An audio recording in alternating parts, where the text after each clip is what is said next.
Hi, team. This is Chris Williams, Regional Director of Latin America and the Caribbean, coming to you from Medellin, Colombia.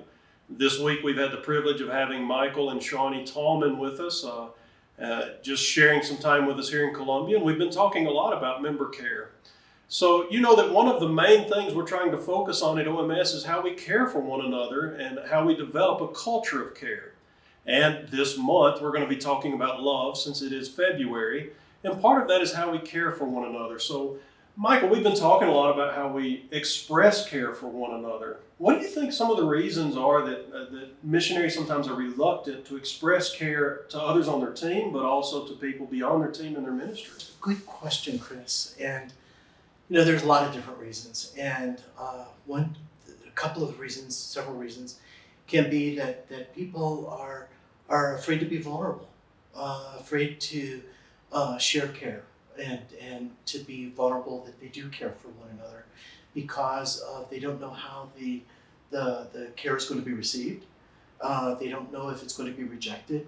And then if it's rejected, they may feel uncomfortable and it's not worth the risk of feeling uncomfortable. Right. Another reason can be the culture.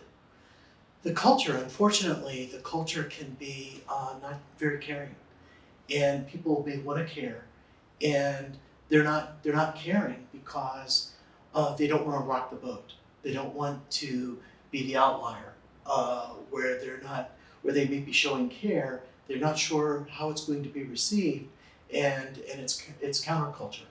So that may hinder them from showing care also. You know, that makes a lot of sense. So when you're talking about culture, you're not talking about Colombian or Ecuadorian or Indonesian culture. You're talking about the culture within our missionary team. Absolutely. And every organization, every team has a culture.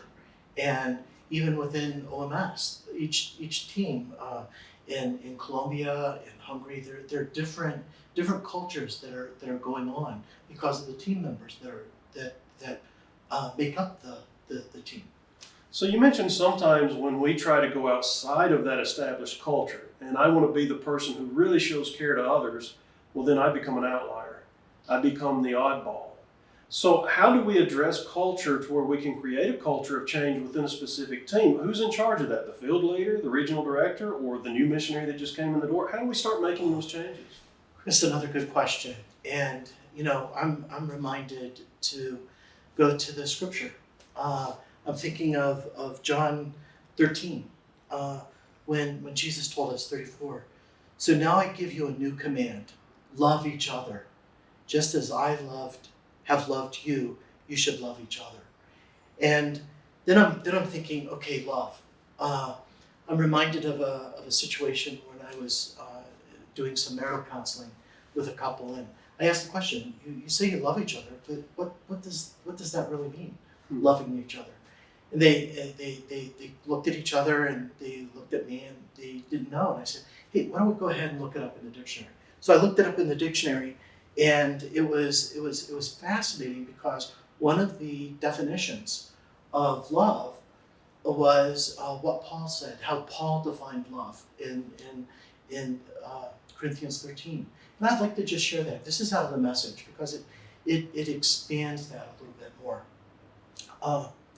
If I give everything I own to the poor and even go to the stake to be burned as a martyr, but I don't love, I've gotten nowhere.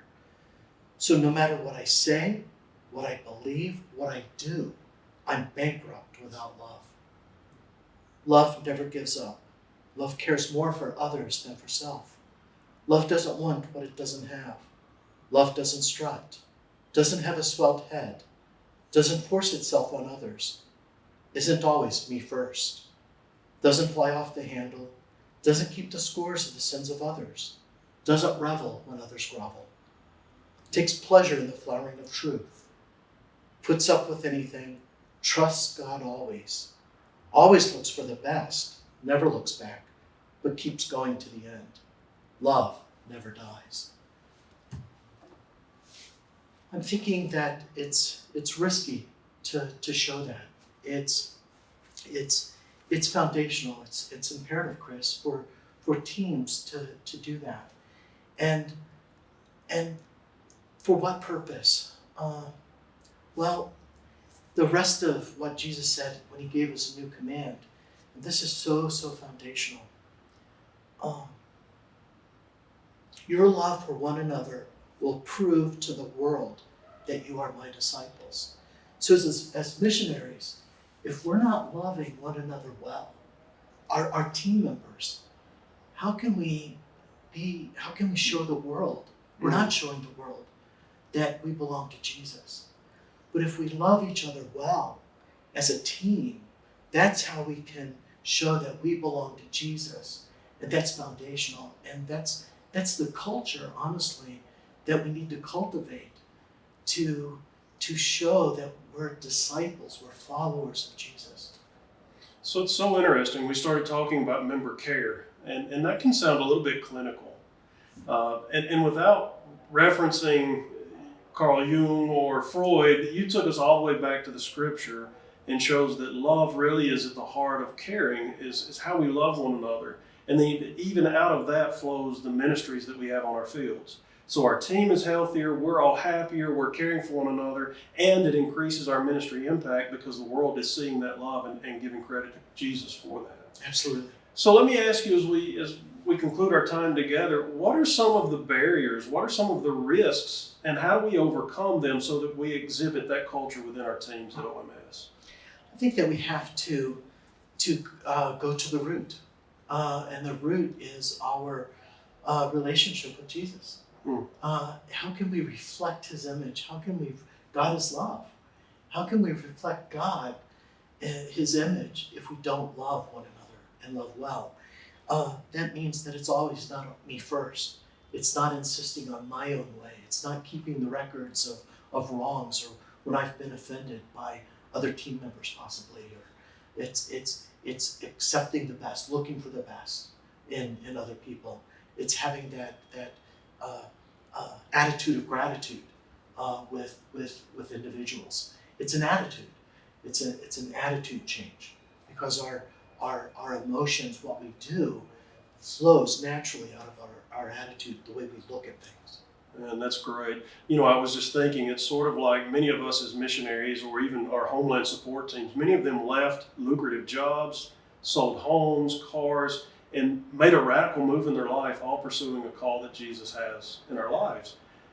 But sometimes we don't accept that same radical call to love others in a way that, to put ourselves out there even with our own teammates and just enter into that insecure space of being fully vulnerable and transparent and loving well. So that's a great challenge for us. And Chris, you hit the nail on the head because it's the vulnerability. Because sometimes, quite honestly, it's easy to sell a car, sell a house, come to the mission field, put yourself out there, fundraising. But where the rubber meets the road is how we live day to day. Awesome. Well, Michael, thank you so much for sharing this time with us. And we're just praying that God will help us love one another well and demonstrate that love that Christ has for us within our teams. Chris, thank you. And it's been really an honor to be here on the team with you guys. Amen. Thank you, Michael. Thanks.